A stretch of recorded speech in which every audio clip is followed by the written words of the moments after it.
because currencies need to be backed by something. So when currencies were backed by gold, they were backed by something real.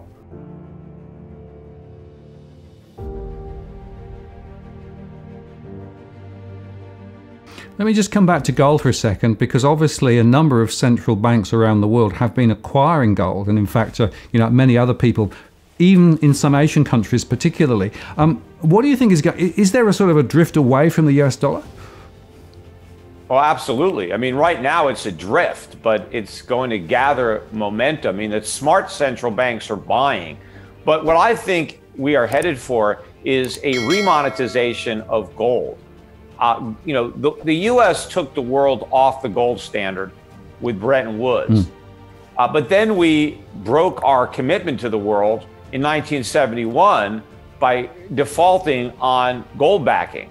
The US dollar never would have been accepted as the world reserve currency but for its convertibility into gold. That's what made the dollar as good as gold.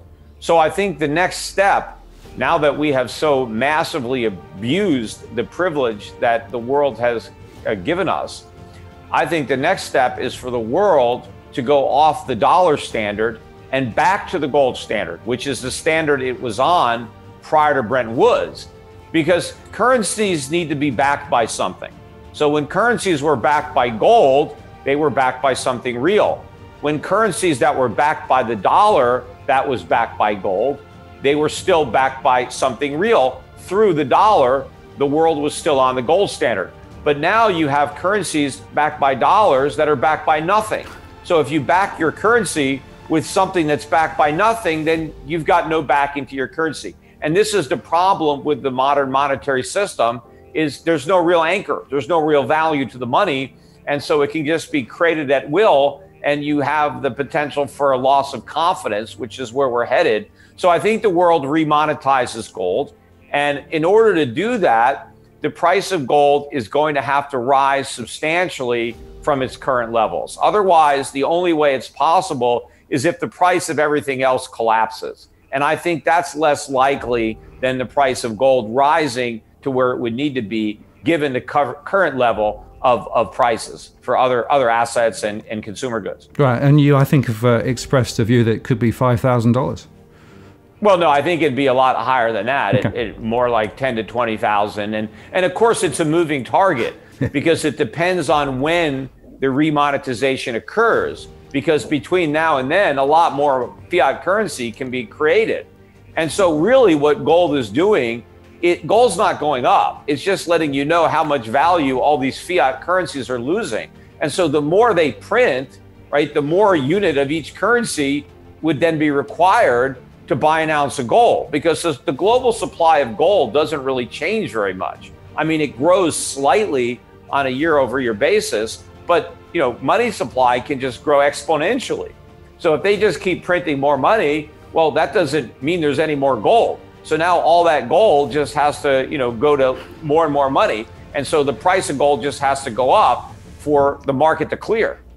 Yeah, it's absolutely. I understand that relationship. Now, one of the things that I think is quite interesting is at Jackson Hole, not last year, but the year before, Mark Carney made the point that the dollar, the reserve currency, may not be forever. And he actually posited that perhaps a digital alternative to the dollar would be an interesting way to explore. And I know that there are some experiments going on around the world with, digital central bank digital currencies. How do you think that fits into the jigsaw? Well, I mean, I think it serves the interest of government to get rid of cash. Because the government doesn't like it when you use cash, because it can't monitor those transactions. So it doesn't really know what's going on. And so to the extent that government likes to spy on its citizens, it can't spy on their cash transactions. But I think that is a good thing. We want to have a certain level of freedom. And if we surrender all of our privacy, government can become very corrupt. And it's one thing if you think, oh, we have a law-abiding government, they would never abuse all that power.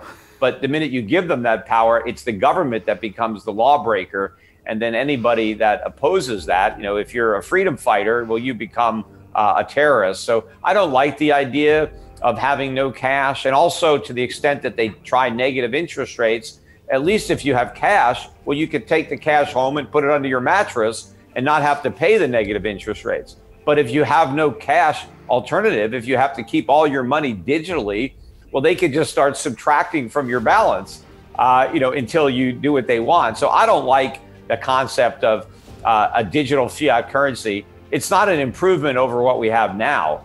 The only improvement would be a digital currency backed by gold. Well, then that would be something that I could get behind. That would be what we used to have. We used to have paper currency backed by gold. So digital currency backed by gold would be more efficient. But again, I don't like the government prying into all of our transactions. I think that ultimately that has the potential to result in rather, dramatic tyranny or oppressive governments that will ultimately arise.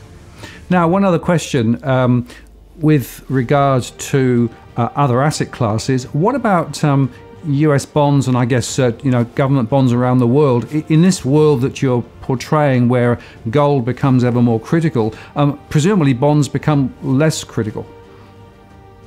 Well, U.S. government bonds, are, as far as I'm concerned, they're practically worthless. Right. I mean, if the dollar is going to crash, well, then bonds are going to crash along with them, because bonds are simply future payments of dollars.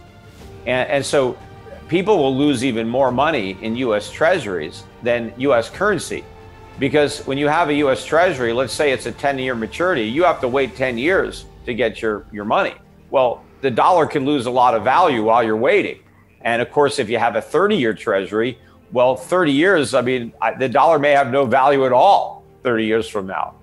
So I think the losses in the bond market will be horrific. But, it's not just treasuries. It's any debt instrument that is denominated in dollars. Inflation is going to wipe that out. I mean, not only is inflation a tax, but it's a transfer of wealth from creditors to debtors.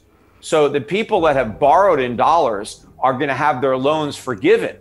But the people who have loaned in dollars are not going to get repaid. I mean, they may get repaid in dollars, but they're not going to be repaid in purchasing power. If you get money back that doesn't buy anything, that's the same thing as not getting any money back at all. I mean, people, look at the default risk and they think, oh, the U.S. Treasury, they're not going to default because they could just print the money. Exactly. If they print the money and they give you money and it doesn't buy anything, how is that any different from a default? It's just not as honest, but the effect is the same on the holder of the note.